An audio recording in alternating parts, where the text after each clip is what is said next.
The chamber was packed, the cameras were rolling, and the tension was thick enough to slice with a knife. Senators sat upright, reporters scribbled with urgent strokes of their pens, and millions at home waited for what would come next. In the middle of it all, Senator Elizabeth Warren adjusted her microphone, leaned forward with a sharp edge in her tone, and aimed her words like a blade straight at Senator John Kennedy. "Senator Kennedy," she began, her voice dripping with challenge, "you sit here defending policies that harm the very people you claim to represent. Tell me, how do you look your constituents in the eye when you stand in the way of progress?" The room froze. Even those who often clashed with Kennedy knew that Warren's question wasn't just political, it was personal. She wasn't trying to debate him, she was trying to humiliate him. For a moment, John Kennedy sat still.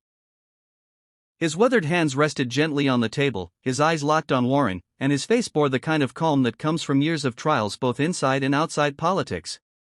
Viewers across the nation expected him to stammer, to deflect, or to respond with anger. But Kennedy did something none of them expected. He smiled, just faintly, and began to speak.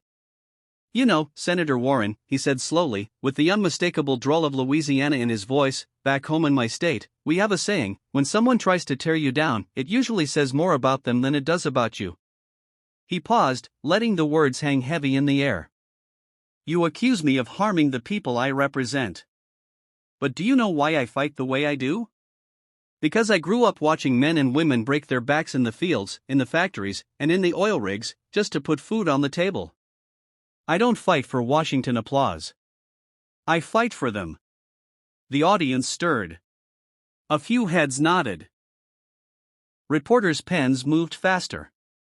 Warren folded her arms, unimpressed, but Kennedy didn't stop. "I've sat in the living rooms of folks who have nothing but faith and grit to carry them through.